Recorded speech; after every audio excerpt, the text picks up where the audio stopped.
Bismillahirrahmanirrahim. Assalamualaikum warahmatullahi wabarakatuh. Salam sejahtera tuan-tuan, puan-puan yang saya kasihi sekalian. Okey, insya-Allah pagi ni tuan-tuan puan-puan semua saya bersiaran pada pagi hari raya kedua, hari raya Aidiladha tuan-tuan puan-puan semua. Salam Aidiladha, tuan-tuan puan, selamat Hari Raya Haji kepada yang mungkin sedang bersantai-santai di rumah sekarang, ataupun mungkin juga yang ada yang sedang menguruskan majlis untuk program sembilihan dan sebagainya, tuan-tuan semua. Cuma mungkin ada yang bersantai-santai dekat rumah ke, ataupun sedang menjamu selera ke dan sebagainya. InsyaAllah tuan-tuan boleh untuk kita sama-sama berkongsi ilmu pada pagi ini, insyaAllah. Tuan-tuan puan-puan boleh dengar ke suara saya, tuan-puan. Mungkin tuan-puan boleh komen, tuan-tuan puan semua berada di mana melihat siaran live saya ni, insyaAllah. Okey. Supaya saya tahu yang live saya ini diikuti dan boleh clear oleh tuan-tuan puan-puan semua, insyaAllah. Okey tuan-tuan puan semua. Okey. Baik, okey, tuan-tuan puan-puan yang saya kasihi sekalian yang menonton FB live ini. Pada pagi ini, tuan-tuan puan-puan sekalian, saya ingin berkongsi satu perkongsian yang telah dibuat oleh pakar keuangan negara, iaitu Tuan Azizi Ali, yang mana saya nak berkongsi, saya nak kupas sikit tuan-tuan puan semua, mengupas sikit apa yang telah disebut oleh Tuan Azizi Ali, pakar keuangan negara, pada minggu lepas. Tuan-tuan puan-puan semua, Tuan Azizi Ali pada FB live beliau pada minggu lepas ada menyatakan bahawasanya tajuk beliau live pada minggu lepas ialah menangani ribut inflasi, tuan-tuan puan semua. Menangani ribut inflasi. Macam mana kita hari ini, dalam suasana hari ini, nak menangani ribut inflasi? Tuan-tuan semua pun saya yakin semua sedia maklum, yang hari ini kenaikan harga barang semakin lama semakin dahsyat, tuan-tuan semua. Okey, kalau kita tengok harga ayam pun dah naik hari ini, harga ayam dah naik. Okey, Tuan Habib is watching. Terima kasih Tuan Habib, kawan ataupun idola saya dalam public goal sebagai dealer. Tuan Zulfazli sedang menonton. Okay, terima kasih yang sedang menonton. Tuan-puan semua boleh untuk mengajak kawan-kawan untuk menonton live saya ini. Saya sekadar berkongsi ilmu, tuan-puan semua. Saya bukanlah pakar, cuma saya ingin berkongsi apa yang saya dapat daripada pakar-pakar kewangan dan emas. Okey. Hari ini tuan-puan semua kita melihat bagaimana harga barang yang semakin meningkat dari segi harganya. Kalau kita tengok harga ayam kalau dulu kita boleh dapat 1 kilo itu dalam RM6, RM7, RM7 macam tu, RM7, RM8. Tapi hari ini harga ayam dah semakin naik daripada RM9, RM10, RM11 1 kilo. Okey, tuan-tuan, kita pun juga melihat bagaimana harga susu tin pun dah naik sekarang. Harga minyak masak, kalau botol besar dulu kita boleh dapat RM20 lebih satu botol besar Tapi hari ini kita tengok harga minyak masak botol besar pun dah RM40 lebih dah naik. Okey, apa lagi harga-harga barang yang naik contohnya harga sayur, tuan-tuan semua, juga semakin naik. Dulu kita mungkin boleh dapat sen-sen sayur ni, satu sayur tapi hari ni dah ringgit-ringgit dah sayur-sayur sekarang. Masya Allah tuan-tuan. Ini sebenarnya petanda apabila harga barang naik itu menunjukkan bahawasanya petanda ekonomi kita ini sedang berada dalam keadaan yang kita perlu bersiap siaga untuk menghadapinya, tuan-tuan semua. Dan ini juga dinamakan sebagai inflasi. Inflasi ini di mana tuan-tuan semua, duit kertas kita saya tunjuk sikit duit contohlah duit kertas kita RM1 sebagai contoh ni. RM1 kalau 10 tahun lepas dengan RM1 hari ini dah lain dah dari segi nilainya. Dia mungkin satu kepingan kertas yang sama, tetapi nilainya telah berbeza sekarang tuan-tuan semua. Okey, kalau RM10 kita boleh beli contohlah kita boleh beli contoh seekor ayam dulu kan, dululah. Tapi RM10 hari ni susah nak dapat seekor ayam, tuan-tuan semua. Okey, itu petanda bagaimana harga semakin lama semakin meningkat. Okey, dan inflasi itu juga semakin lama semakin kritikal, tuan-tuan semua.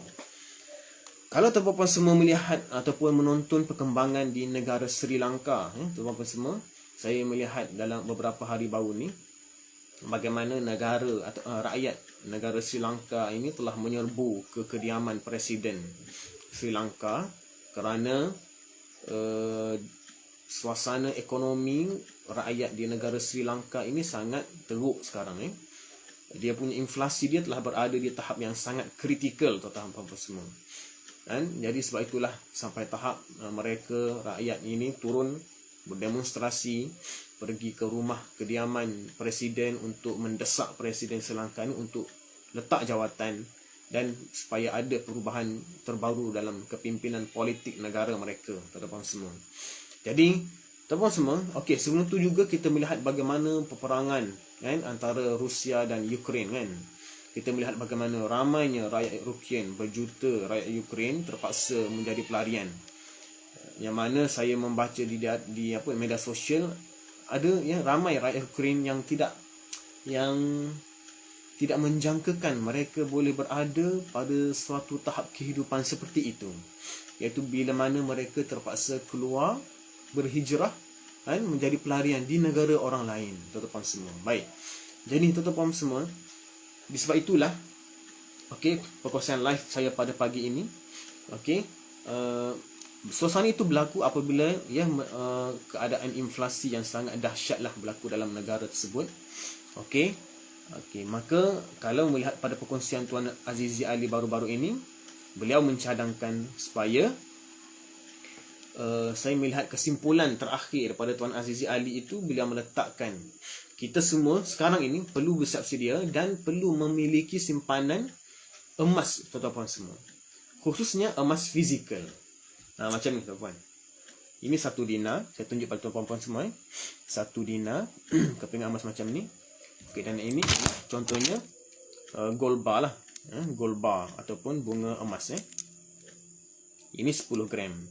Kalau 1 dinar ni 4.25 gram, tuan-tuan semua. Okey, sekarang tuan-tuan semua, kita perlu memiliki kepingan-kepingan emas macam ni sebagai simpanan peribadi kita, tuan-tuan semua.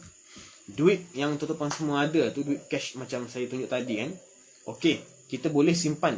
Cumanya kita kalau mengikut pakar kewangan, kita tidak disarankan supaya simpanan kita itu wang fiat ataupun wang cash semata-mata, tuan-tuan semua. Kita perlu sekarang ini menukarkan sebahagian daripada wang cash ataupun wang fiat kita tu dalam bentuk emas macam ni. Kenapa, tuan-tuan semua? Okey. Baik, kerana yang pertama untuk kita, ini Tuan Aziz Ali sebutlah dia letakkan emas fizikal ini sebagai cadangan pertama beliau untuk kita berdepan dengan ribut inflasi pada hari ini. Kenapa, tuan-tuan semua? Kerana yang pertama, emas ini sendiri ialah kalis inflasi. Maksudnya emas ini dia tidak terjejas dengan keadaan sebagai contoh dalam sesebuah negara tersebut kan, ekonomi merosot dan sebagainya. Yang akan merosot ialah nilai mata wang. Tetapi nilai yang pada emas ini dia akan bertahan, tuan-tuan semua. Sebab tu saya sebut banyak dalam status Facebook saya sebelum ni, dia tidak dimamah ataupun dirakus oleh inflasi, tuan-tuan. Itu kepentingan emas ini. Apa contoh, tuan-tuan, yang kita boleh share macam mana emas ini dikatakan kalis inflasi?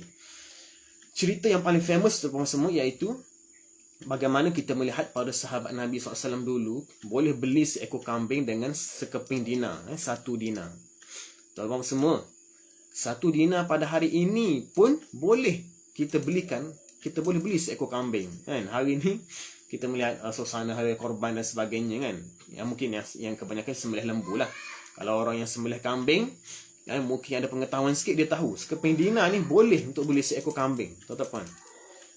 Maksudnya dinar ni yang sama digunakan oleh para sahabat Nabi dulu. Dinar yang sama juga boleh kita gunakan untuk membeli benda-benda yang sama seperti mana para sahabat dulu beli. Ini petunjuk yang paling senang untuk kita faham bagaimana emas ini boleh bertahan, tidak dimamah oleh inflasi, tuan-tuan semua. Saya dulu pernah beli sekeping dinar ni, bukan dinar ni lah, ada dinar saya beli dengan Kelantan KGT, tuan-tuan semua. Saya pernah beli dulu, harga dinar masa tahun 2000, saya beli itu tahun 2014 kalau tak silap saya, dalam 600 lebih sekeping. Tapi hari ini harga dinar ni sekarang, kalau tuan-tuan cek dalam website Public Gold sebagai contoh, harganya dalam sekitar 1100 ke 1200 dah, tuan-tuan semua. Meningkat dah harga emas ini. Okey, tuan-tuan semua. Tapi kalau dulu, kalau kita nilai 600 lebih sekeping dinar sebelum ni kan, 600 lebih tu, adakah 600 lebih yang sama kita boleh beli sekeping dinar pada hari ini? Jawapannya tak boleh, tuan-tuan semua. Nampak tak? Itulah beza antara duit cash, duit fiat ni, wang cash dengan emas ini. Tuan-tuan, itulah bezanya. Okey. So, tuan-tuan semua, segeralah tuan-tuan untuk menukarkan sebahagian simpanan kita. Saya tak kata semua simpanan kita, sebahagian. Okey, kata pakar kewangan, simpanan kita ini, kalau tuan-tuan semua menyimpan dalam bentuk cash kan, dalam contohlah dalam bank, mana-mana bank. Okey, kata pakar-pakar kewangan, kita letakkanlah kita letaklah sekurang-kurangnya 3 bulan gaji dalam simpanan berbentuk cash. Kemudian selebihnya kita tukarkan kepada dalam bentuk emas. Bahaya, tuan-tuan, kalau semua simpanan kita simpan dalam bentuk cash. Bahaya. Sebab apa, tuan-tuan? Sebab macam tadilah, kita risau berlaku kegawatan ekonomi yang sangat teruk, inflasi semakin meningkat, maka nilai duit yang kita simpan banyak-banyak dalam bank tersebut telah pun turun, telah pun merosot. Macam tu, tuan-tuan semua. Okey. Cuma berbezalah, kalau mungkin tuan-tuan yang menonton ini, yang mungkin duit tuan-tuan semua itu memang cukup-cukup untuk keperluan tuan-tuan semua, maka kita tidak menyarankanlah untuk untuk menukarkan sebahagian simpanan tuan-tuan, sebab dah memang cukup-cukup untuk keperluan kan. Sebab emas ini kita sarankan kepada mereka yang mempunyai lebihan, ataupun paling kurang dia dah ada dah simpanan cash reserve 3 bulan gaji. Contoh, tuan-tuan gaji 2,000, maka simpanan tuan-tuan semua dalam bentuk cash reserve ni paling kurang kena ada 6,000. 2 darab 3, so dalam 6,000 lah, tuan-tuan. So selebihnya tuan-tuan tukar dalam bentuk emas. Macam tu, tuan-tuan semua. Okey, yang keduanya ialah sedikit ulasan saya berkaitan dengan bagaimana untuk kita menangani ribu inflasi ni dengan emas fizikal. Kita simpan emas. Yang keduanya ialah emas ini juga, sebagaimana saya cerita tadi, bagaimana berlaku peperangan ataupun berlaku pergolakan dalam negara-negara tertentu kan. Kita sebenarnya perlu belajar, tuan-tuan, daripada negara-negara ini. Wallahualam, kita tidak mahu. Kita sebenarnya tidak mahulah berlaku pada negara Malaysia. Berlaku pergolakan yang sangat dahsyat sehingga menyebabkan rakyatnya terpaksa berhijrah menjadi pelarian, tuan-tuan semua. Tapi walau bagaimanapun, memang kita tak nak, tapi kita kena bersedia, tuan-tuan. In case kalau berlaku, na'udzubillah. Tapi kalau in case kalau berlaku, macam mana, tuan-tuan? Macam mana dengan masa depan kita dan anak-anak family kita? Sebab apabila kita terpaksa menjadi pelarian di negara orang, kan, itu menunjukkan kita terpaksa berbelanja. Kalau kita pergi negara orang, kita terpaksa berbelanja dengan duit di negara tersebut. Sebab duit dalam negara kita sudah tidak laku. Kita tak boleh bawa lagi ringgit. Kalau contoh terpaksa kita berhijrah ke mana, Thailand ke dan sebagainya kan, nak bawa duit cash ringgit, berbelanja di Thailand tak boleh. Jadi sebab itulah tuan-tuan semua, kita perlu ada ini simpanan. Kita perlu memiliki emas-emas fizikal seperti ini. Dan saya cadangkan tuan-tuan semua, kalau tuan ada bajet kan, belilah emas-emas fizikal yang kecil-kecil macam ni lah. Contohnya 5 gram, 10 gram dan sebagainya. Kalau dinar ni 4.25 gram. Kalau 10 kalau bunga emas macam ni 10 gram. Okey, supaya kita senang nak bawa. Kalau in case berlaku pergolakan seperti itu, yang terpaksa kita ni berhijrah menjadi pelarian dan sebagainya, na'udzubillah, kita tak nak tuan-tuan, tapi kita bersedia. Jadi kita bawalah emas-emas fizikal seperti ini sebagai simpanan kita. Kita pun belajar daripada sejarah kan tuan-tuan semua. Kalau tak silap saya, rakyat Vietnam ada dalam buku Wang Emas karangan mentor kami Tuan Zulkifli Syafi'i, yang mana saya kalau tak salah rakyat Vietnam apabila berlaku pergolakan dalam negara mereka, rakyat Vietnam ada menggunakan kepingan-kepingan emas yang diletakkan di baju-baju mereka ni, dan mereka survive apabila mereka berada di negara orang lain. Sebab emas ini sebenarnya ialah wang antarabangsa. Emas ini pergilah mana-mana negara sekalipun, mereka terima emas untuk untuk mereka beli dan kita jual lah. Okey, saya cadangkan tuan-tuan emas fizikal yang kecil-kecil macam ni supaya ia senang dicairkan kalau berada di negara luar. Dicairkan ni maksudnya ditukarkan menjadi cash lah. Itu maksud dicairkan ditukarkan menjadi duit. Sebabnya mungkin kalau kita simpan emas fizikal yang berat sangat, contoh 1 kilo, kalau kita pergi ke negara luar, kita nak jual ke kedai-kedai tepi-tepi jalan ni, mungkin kalau 1 kilo tu agak besar untuk mereka beli untuk mereka beli. So mungkin kita boleh kecilkan emas fizikal kita tu. Contoh kalau kita nak beli 1 kilo, kita buat dalam bentuk yang kita pecah-pecahkan, 10 gram ke 10 gram tu dalam 10 keping ke, contoh macam tu, supaya bila kita bawa ni kita boleh senang untuk di cashkan apabila kita pergi ke kedai tepi jalan yang jual dan beli emas dan sebagainya. Macam tu tuan-tuan semua. So itu yang saya nak share dengan tuan-tuan semua pada pagi ini, pagi hari raya Adha, hari raya kedua ni. Bersedia tuan-tuan semua. Dua benda yang saya nak share di sini adalah, sekali lagi saya ulang balik, emas ialah duit sebenar yang kalis inflasi, yang tak sama macam duit cash kita. Yang kedua ialah emas juga, emas fizikal ini ialah duit antarabangsa. Maksudnya kalau kita pergi ke negara lain, kita boleh untuk jual emas ini dan kita boleh dapat duit mengikut mata wang negara tersebut, sebagai persediaan kita dalam menghadapi suasana yang kritikal pada hari ini. Okey tuan-tuan semua, saya rasa sekarang itu sajalah perkongsian live FB saya pada pagi ini. Mudah-mudahan bermanfaat pada tuan-tuan semua. Okey tuan-tuan semua, insya-Allah saya akan sharekan link di bawah dalam ruangan komen untuk tuan-tuan semua mulakan simpan emas sekarang. Jangan tunggu-tunggu lagi tuan-tuan, mulakan sekarang. Okey, dan saya akan bantu bimbing tuan-tuan semua secara percuma. Sama ada tuan-tuan nak membeli terus emas fizikal seperti ini, okey, ataupun tuan-tuan nak membuka akaun simpanan emas di Public Gold, tak ada masalah. Akaun simpanan emas ini disandarkan kepada emas fizikal juga. Maksudnya kalau tuan-tuan menabung di akaun simpanan emas, tuan-tuan kalau rasa nak keluarkan emas fizikal, kita boleh proses. Ada cara dia. Maknanya kita beli emas secara akaun pun, kita akan dapat emas secara fizikal bila kita cuba proses untuk keluarkan. Puan-puan semua, tuan-tuan puan semua, ingat apabila kita beli emas, biar betul-betul dapat emas. Jangan beli emas secara digital saja, tertera di website saja, tapi bila nak request emas fizikal, tak ada. Tak boleh macam tu tuan-tuan semua. Itu sangat bahaya. Sebab ada juga di luar sana yang buat konsep macam tu tuan-tuan semua. Terisau tuan-tuan terlibat dalam scam emas dan sebagainya. Okey. So macam tu saya nak berkongsi dengan tuan-tuan. InsyaAllah bimbingan saya percuma, dan kita insya-Allah bersedia untuk berdepan dengan suasana hari ini yang sangat tidak menentu pada hari ini tuan-tuan.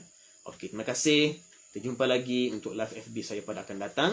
Tuan-tuan boleh letakkan apa-apa komen, saranan tuan-tuan, soalan ke, insya-Allah saya akan memberi respon lah insya-Allah mengikut apa yang saya mampu insya-Allah. Okey, terima kasih semua atas perhatian tuan-tuan semua. Salam Aidiladha. Kita jumpa lagi pada live FB yang akan datang. Assalamualaikum warahmatullahi wabarakatuh.